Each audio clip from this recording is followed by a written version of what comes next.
इसमें समर और विंटर्स की आप बात करते हैं तो मतलब ये मेरा एक शौक़ था कि विंटर्स में क्लाइंबिंग करें, क्योंकि मैंने ये स्टार्ट लिया था उस वक़्त पाकिस्तान में हमारे 5 माउंटेन हैं अबव 8000, जिसमें सबसे पहले K2, उसके बाद जो है नंगा पर्वत, अच्छा ब्रॉड पीक, G1 G2। तो कोई भी माउंटेन उस वक़्त विंटर में सबमिट नहीं हुआ था। तो 2006 में फ़र्स्ट टाइम मैंने 8000 की G2, फिर 2008 में समर में मैंने नंगा पर्वत किया। तो उसी 2008 में मुझे ऑफ़र आई कि आप विंटर में हमारे साथ क्लाइंब करें किसी पोलिश टीम ने। तो मैंने कहा ठीक है, इंशाल्लाह मैं को कोशिश करूँगा। ये मेरा ख्वाब है कि विंटर में क्लाइंब करें, कि मतलब एक क्लाइंब की हिस्ट्री है क्लाइंबिंग की कि पाकिस्तान में कोई पीक हुई नहीं है। तो फर्स्ट टाइम मैं 2008 में ब्रॉड पीक गया एज ए शर्पा एक पोलिश टीम के साथ। तो सबमिट नहीं हो गया, तकरीबन 8300 तक हम पहुँचे थे। तो अभी कुदरत भाई मेरे साथ थे, तो 10 लगाते लगाते हम 10 लगा रहे थे आगे KM3 में, तो उसका फ्रोज बाइट हो गया। तो इतनी मुश्किलात हो गई कि हमारे लिए कि वो पोलिश 3 बंदे हैं, हम पाकिस्तानी 3 बंदे हैं, मैं था, कुदरत भाई था, अमीन था शमशाल से। तो हम 3 बंदे वो टेंट फिक्स करने की कोशिश कर रहे हैं। हवा का इतना प्रेशर था कि वो इतना टाइम लगा हमें कि कम से कम 2 घंटे हमारे उसमें लग जाते हैं टेंट को फिक्स करने के लिए, और इतनी हवा आपकी चल रही है। तो इतने बड़े ग्लव के साथ जो है हम वो उसको कोशिश कर रहे हैं, और तो स्पेस भी इतनी वो नहीं है। बहरहाल हमने टेंट हल्का फुल्का सा खड़ा किया, फिर अंदर घुस गए टेंट के अंदर, और एक कॉर्नर में कुदरत भाई बैठते हैं, एक कॉर्नर में अमीन बैठता है, एक कॉर्नर में मैं बैठता हूँ। बीच में हमने स्टोन्स उसके रखे ताकि हवा उठा के लेके नहीं जाए हम लोगों के साथ ना। तो सुबह जब लो हो गई, रात को हम सोते तो किस तरह थे कि कॉर्नर में हम ही बैठे रहे ताकि टेंट हवा उठाना है। अच्छा। तो सुबह हुआ इस तरह कि कुदरत भाई ने कहा कि अली मतलब मेरी उंगलियां जो है वो मूव नहीं कर रही। तो मैंने कहा कुदरत भाई ये मतलब कोई मसला हुआ होगा? तो उसने कहा हाँ, फ्रोज बाइट का कोई सीन है। तो फिर हमने आगे क्लाइंट से मशवरा किया कि कुदरत भाई का ये मसला है और हवा भी तेज़ था। तो हमने मोमेंट जो है क्लोज़ किया। उसके बाद जो है क्लोजिंग में हम गए नहीं जा सके 2008 में। फिर 2009 में मैंने ब्रॉड पिक ट्राई की। तो पोलिश कोई स्टूडेंट थे हमारे साथ, बिल्कुल स्ट्रॉन्ग था मैं फिज़िकली, और तकरीबन 7500 तक एक बहुत बड़ा क्रेवस आता है, उधर पहुंचा था मैं। तो इतने में नीचे से कॉल आई कि अली आप वापस हो जाएं, कि क्योंकि मतलब ये जो बंदे आपके जा रहे हैं वो भी थोड़े लूज़ हैं और हवा भी तेज़ है। तो 2009 उस हिसाब से क्लोज़ हो गया। फिर 2012 में मैंने विंटर में G1 मैंने ट्राई की। तो वहाँ पे जापानी क्लूअर्स के लिए रो फिक्सिंग कर रहा था। अभी क्लाइंबर्स हैं पोलिश के आदम बेलेस्की और जानुश गुलाब था। तो हम 3 बंदे आगे जा रहे थे, बाकी शाहीन भाई और दूसरे हमारे जो टीम लीडर थे वो KM2 में वहाँ बैठे थे, हम फिक्सिंग के लिए जा रहे थे। तो वहाँ भी मौसम का इसी तरह हाल हुआ कि बहुत तेज़ हवा चली, और हम फिर परेशान हो गए कि कहीं हवा हमें उठा कर लेके नहीं जाए। तो उसमें जो है मेरा फ्रोज बाइट हो गया उंगलियों का। कहाँ पे बोला? G1 में। नहीं, लेकिन आपकी किधर फ्रोज बाइट? ये फ्रोज बाइट हुआ? जी जी जी, वो विंटर में हुआ था? वो नाक में इसमें हुआ था 2015 नंगा पर्वत विंटर में। अच्छा। तो 12 उस वजह से क्लोज हो गया। फिर मेरे कुछ साथियों को हवा ने उठा के भी लेके गया, वहाँ से वो न्यू रूट ओपन कर रहे थे। निसार हुसैन मेरा अपने गांव का था, एक ऑस्ट्रिया का था, गेफिन गोश, और सेड्रिक स्विट्ज़रलैंड का था। उनका कोई अता पता नहीं चला कि हवा आसमान खा गया, ज़मीन खा गई, तो इस तरह का कोई सीन हो गया। फिर 2015 मैंने नंगा पर्वत ट्राई किया, तो वो भी मतलब प्रेशर ज़्यादा हो गया हवा का। तो जाते जाते जो है मेरा दिमाग जो है वो फ्रीज़ हो गया कि मैं बहुत आगे माउंटेन में मैं थोड़ा स्पीड क्लाइंबिंग करता हूँ। तो आगे जा रहा था, इतने में वो मेरे दोस्तों ने कहा कि अली आप हमें छोड़ के अकेले आप समिट पे जा रहे हैं। तो मैंने उनका वो देखा, डिस्टेंस देखा, तो तकरीबन कोई 70-100 मीटर का था। तो उसमें जो है फिर मैंने वहाँ पे वेट किया, -52-53 जो है वो जा रहा था उस टाइम में। तो इंतज़ार किया मैंने वहाँ पे। जब वो मेरे पास पहुँचते हैं तो मतलब मेरा दिमाग फ्रीज़ हो जाता है, मुझे पता तो नहीं है कि हुआ क्या है। उसके बाद मैं उनको कहता हूँ कि अब मैंने इस माउंटेन को समर में 2008-2009 में मैंने सबमिट किया था, और 2009 में मैंने एक न्यू रूट भी इसके मतलब माउंटेन में ओपन किया था। तो मुझे सब कुछ पता था इसका, और मैं रास्ता भूल जाता हूँ अचानक ही। और मैं अपने, हमारे पास वीडियोस भी हैं कि उस लम्हात के ना, तो वो दोस्त कहते हैं यार अली किधर से है रास्ता। अब मैं पहले तो मैं ठीक जा रहा हूँ, रास्ते पे जा रहा हूँ और मुझे पता है सब कुछ। और जब वो मुझसे पूछते हैं तो मैं उनके क्वेश्चन का जवाब देता हूँ, आप लोग यहाँ पे वेट करें और मैं रास्ता देख के आता हूँ वहाँ पे। और मैं रास्ता देखने निकल जाता हूँ और मैं उनकी भूल जाता हूँ, ठीक है ना। तो जाते जाते मतलब पहाड़ के अंदर खो जाता हूँ जी। मैं खुद मतलब साथी मेरा इंतज़ार कर रहे हैं, मैं उनको भूल जाता हूँ। फिर मैं आगे निकला किसी एक जगह पे, बहुत टेक्निकल थी वो, मतलब रास्ता इधर है लेफ़्ट में, मैं उस रास्ते को छोड़ के राइट से जा रहा हूँ किसी जगह से ना। 7500, 7600, 7700 तक मैं पहुँच जाता हूँ आगे मीटर। इतने में एक ख़तरनाक टेक्निकल्स जो है पार्ट मेरे सामने आ जाता है। तो मेरा दिल कहता है कि अली तू जा सकता है यहाँ से, तो दिमाग कहता है नहीं नहीं ये बहुत टेक्निकल है। तो अब ये कहानी शुरू हुई है रात के 3 बजे। ये सीन हमारे शो में कि आप यहाँ पे मेरा इंतज़ार करें, मैं रास्ता देख के आता हूँ। अब ये टाइम मेरा पीरियड गुजर जाता है वहाँ नंगा पर्वत में। विंटर में वो धूप लगती है आपके ऊपर तकरीबन 9:30-10 बजे। 3 बजे मैं रात के निकल जाता हूँ रास्ता देखने, और सुबह 10 बजे जब वो टेक्निकल पार्ट्स आया और मैं कितना वहाँ बैठा हूँ वो भी मुझे उसका अंदाज़ा नहीं है। तो इतने में धूप लग जाती है मेरे ऊपर, धूप की पहली किरण लगती है, थोड़ा सा हीट मुझे मिलता है। अचानक मेरा जो है जिस्म में एक झटका सा महसूस होता है और मैं अपने आप को कहता हूँ कि यार अली तुम किधर खड़ा हो। तो उस वक्त मेरा सेंस वो वापस आ जाता है। फिर मैं अपने आप से कहता हूँ यार भाई तुम किधर खड़ा है, और फिर मुझे उनकी सोच आती है नहीं वो बंदे मेरे इंतज़ार कर रहे हैं। और मैंने क्या किया ये यार, ये एक्सपीडिशन मैंने क्या किया। फिर मैं कहता हूँ यार तूने क्या किया, दिमाग तुम्हारा काम करना छोड़ दिया। अभी नीचे देखता हूँ बहुत टेक्निकल है, जा नहीं सकता हूँ।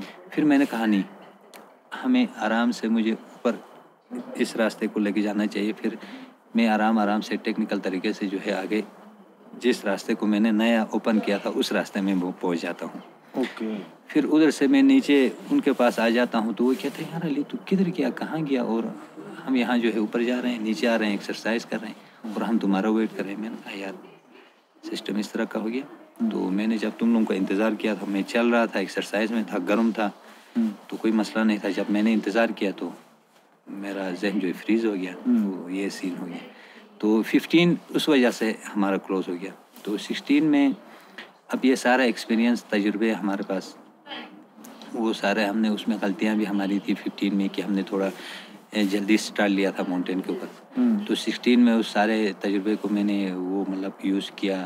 तजुर्बा हो गया कि विंटर क्या होता है, किस टाइम आपको क्लाइंबिंग करनी पड़ती है और टाइम क्या होता है। तो माउंटेन में सबसे इम्पोर्टेंट जो माउंटेन का जुज़ है वो ये है कि आपने टाइम टेबल, आपको पता हो कि इस टाइम पर हम निकले हैं और आगे आपने सबमिट करना है। सबमिट करने के बाद इस जगह आपका कैंप्स आपका लगा हुआ है, टेंट आपके लगे हुए हैं, उस जगह पे आपने पहुंचना है। सबसे जो मतलब तजुर्बाकार जो क्लाइंबर होता है वो इस चीज़ को फॉलो करता है। तो उस हिसाब से मैंने वो टाइम टेबल बराबर किया। फिर एक इटली की एक लेडी थी तमारा हमारे साथ, तो रास्ते में जाते जाते वो थोड़ी घबराहट सी हो गई, उसमें मतलब थोड़ी सी डर गई, वो हवा थोड़ी तेज़ चली थी तो चीखी वो। उसने कहा कि ये सख्त है, जान का ख़तरा है। तो मैंने उसको कहा नहीं नहीं आप इस तरह का मसला नहीं है, तो आप आराम से आ जाए। तो फिर मैं अब जा रहे थे तो फिर मैंने वो मेरा अपना नया रूट मैंने वहाँ से रूट पे गया। तो सिमोने और एलेक्स ने कहा कि अली तुम किधर जा रहे हैं। तो मैंने कहा नहीं वो 15 की स्टोरी को आप इधर नहीं लेकर आए। तो उस वक्त मेरा जहन जो है इस तरह का हो गया था और मैं अभी सही रास्ते पे हूँ। ये नया रूट मैंने 2009 में मैंने ओपन किया है। तो ये रूट बिल्कुल ठीक है, आप मुझे फॉलो करें क्योंकि ये रूट का फासला कम है दूसरे नॉर्मल रूट की बनिस्बत जो पहले क्लाइंबर ने वो किया था। मैंने बड़ा रकी करके वो इसको ओपन किया था। तो नीचे से एक हमारी मैनेजर मिस बैठी हुई थी, उसने उनको गाइड किया कि कहीं अली 15 वाला वो मामला नहीं करें कि ये फिर उधर जा रहे हैं। तो इस रास्ते का अक्सर क्लाइंबर्स को पता भी नहीं है, तो अभी बहरहाल ये ओपन हुआ है, लोग जानते हैं। तो उसके बाद जो है मैं अपने रूट से गया और वो सिमोना और एलेक्स तमारा जो है उधर से आ रहे, तो तकरीबन कोई 1.5-2 घंटा में उनसे पहले पहुंचा समिट पे। मैं समिट में पहुंच गया, समिट में अकेला वहाँ पे पहुंचा हूँ, फर्स्ट विंटर एसेंट है। तो मैंने वहाँ पे सजदा शुक्र बजा लाया, साथ का लाख लाख शुक्र कितनी बड़ी मेहनत की थी मैंने इसके ऊपर, और कितना मतलब एक आरजू थी कि विंटर में मैं क्लाइंब करूँ, तो आरजू मेरी पूरी हो गई। फर्स्ट नंगा पर्वत का विंटर एसेंट है, उसमें मतलब फर्स्ट पाकिस्तानी वहाँ पे पहुँचा हूँ, तो Guinness book of the world में भी अल्लाह के फजल से मेरा नाम है माशाअल्लाह। कि समिट हो गया। समिट होने के बाद जो है मेरे साथी नहीं पहुँच रहे, फिर मैं वापस नीचे आ जाता हूँ। तो उस लड़की को, तमारा को मैं देखता हूँ कि वो ऊपर देख रही, तो मैंने ऊपर से माउंटेन से मैंने आवाज़ दी कि तमारा मैं समिट पे हूँ। बहरहाल समिट से थोड़ा मैं नीचे था कि तुम आ सकती हैं, तो आवाज़ भी दी, उसने नहीं सुनी, फिर वो नीचे चली गई। फिर मैं नीचे आ रहा था, मैंने समझा कि सिमोने और एलेक्स का कोई मसला हुआ होगा, हवा थोड़ी तेज़ चली थी, तो मतलब या कहीं वो छुपे हैं या कोई मतलब गिरे हैं या हवा उठा के ले गया, तो इस सोच में आ रहे थे। इतने में कोई 100 मीटर में नीचे आया था समिट के बाद, तो वो मुझसे मिले। तो मैंने कहा कि आपने मेरा रूट जो है वो फॉलो नहीं किया, मुझे फॉलो नहीं किया आप लोगों ने, क्योंकि ये रूट बहुत ईजी मैंने मतलब वो इसको ओपन किया है, तो आप लेट हो गए। तो उन्होंने कहा कि अली आप हमारे साथ फिर चलो। तो मैंने कहा यार मैं सबमिट करके आया हूँ, तो नहीं आप हमारे साथ चलो, रिक्वेस्ट की उन्होंने। तो इंसानियत के तौर पर मैंने कहा कि ये हमारे गेस्ट हैं, ये हमारे मेहमान हैं और दोस्त हैं, हम माउंटेन्स क्लाइंबर हैं, साथ में कितने पीक्स हमने साथ किए। फिर वापस मैं उनके साथ चला गया समिट पे, फिर से चला गया। फिर मतलब उसी विंटर में 2 दफ़ा मेरा समिट हो गया। तो उसके बाद जो है फिर वापस नीचे बेस कैंप में पहुंच गए। तो जो हमारी मैनेजर जो मिस वहाँ पे बैठी हुई थी, उसने मतलब एक अंदाज में कहा यार अली ये काम तुझे नहीं करना चाहिए था। ये मैंने कहा मैंने क्या किया? तो उसने कहा जब तूने सबमिट किया तो वहाँ से तुमने मैसेजेस वहाँ पे भेज दिए कि अली ने सबमिट किया है, तो फटाफट जो है वो इंटरनेट में आ गई इस तरह की कहानी। तो मैंने कहा नहीं, मैंने इस तरह की कोई चीज़ नहीं की है या कोई इस तरह का कोई कहानी नहीं है। तो असल में हुआ यह था कि कैंपफोर्ड से आगे जा रहे थे, तो एलेक्स ने कहा कि अली में मेरा बैग थोड़ा हैवी है, लेके नहीं आ जाता हूँ, तो ये कैमरा जो मशीन है वो तुम लेके जाओ। तो आजकल के एक वो मशीन निकली है जहाँ आप होते हैं जैसे कि GPS, वो आपको बताती है कि ये बंदा इतना उधर पहुँचा है। तो अच्छा, वो मशीन मेरे साथ थी ना, तो मुझे पता नहीं है वो मेरे बैग में है, तो वो मेरे बैग में जो है ऊपर आई है मेरे साथ। तो मतलब जिससे वो है कनेक्ट है वो मशीन, वो उसने बता दिया कि एक बंदा जो है 8126 पे पहुंच गया है। तो मैंने कहा आपके बाद किसी और ने विंटर में अभी तक किया समझ? नहीं, अभी तक नहीं। अभी तक नहीं। इसमें इससे पहले जो है तकरीबन कोई 43 एक्सपीडिशंस ने इसके ऊपर ट्राई की थी। दुनिया के मतलब टॉप के क्लाइंबर्स आते हैं विंटर्स में, तो किसी को हुई नहीं थी। तो 2016 में हम लोगों ने की बात यह है कि क्लाइंबिंग की दुनिया में ऑक्सीजन और विदाउट ऑक्सीजन, इसमें जो रियल क्लाइंबर्स हैं, जो प्रोफेशनल हैं, मतलब ये एक मेरी अपनी तमन्ना भी है, आरज़ू भी है कि विदाउट ऑक्सीजन जो है हम इनके ऊपर ट्राई करें। तो मुख्तलिफ जो दुनिया के टॉप के क्लाइंबर्स हैं, या जैसे मेसनर हैं, हंस कमलंडर है और कुकुचका है, तो इस तरह के किया हुआ है विदाउट ऑक्सीजन 14 भी लोगों ने। तो एक आरज़ू है कि विदाउट ऑक्सीजन जो है वो 14 के सर्कल में खुदा जो है वो पहुँचाते हैं पीछे।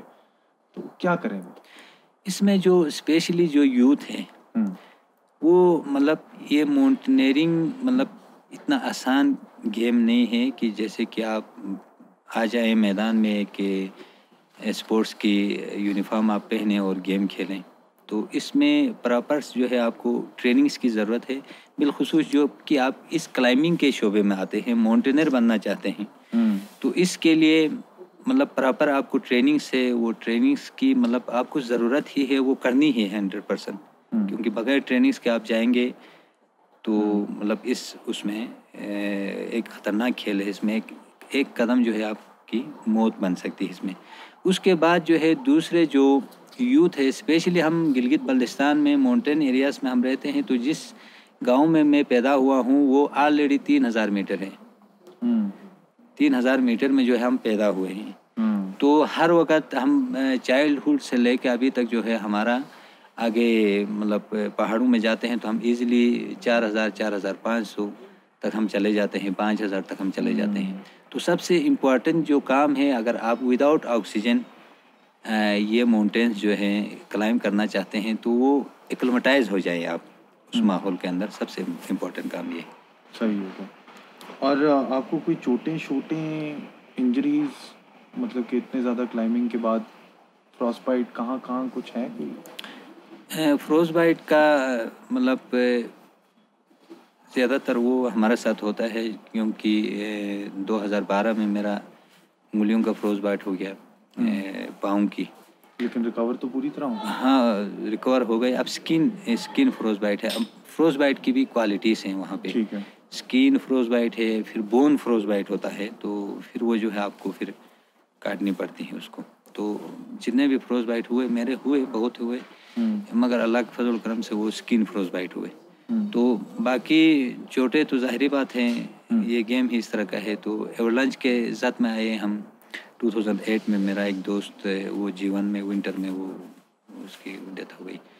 तो उसी की शाफरवाल से मतलब थोड़ा नीचे हम जा रहे थे, ऊपर से कोई सैराग गिर गया। सैराग गिरने के बाद जो है हम रस्सी में थे वहाँ पे, तो वो एवरलंच आ गया। आने के बाद जो है जो एवरलंच का जो पहला हवा होता है वो आपके नाक कान ये सारा सिस्टम जो है वो इतना प्रेशर उसका होता है कि आपको पता नहीं चलता है कि ये कैसे बंद हो रहा है ना। तो आपका मुंह ये, तो फिर एवरलंच ने हमें टच किया, बस गुड लक ये था कि इसकी 100% साथ में हमने आ गए। हवा ने जो है हमें आगे दबाया। तकरीबन कोई 4-5 मिनट हम एवरलंच के नीचे रहे। तो और फिर बेस कैंप में हम 4 मिनट 5 मिनट बंदा सांस किस तरह? हाँ, बस अब मूवमेंट में रहे। अच्छा। हम मतलब इतना प्रेशर, मतलब एवरलंच का प्रेशर हमने महसूस नहीं किया कि हम किसी चीज़ के अंदर दबे हैं। अब हम बॉडी को, मैं खुद पर्सनली उसको मूव कर रहा हूँ तो मेरी बॉडी मूव हो रही। इतने मुझे पता चला कि मैं इतना हेवी एवरलंच के नीचे मैं गया नहीं हूँ। फिर हमने हाथ पाँव मारने शुरू किए, इतने में मेरा सर निकलता है।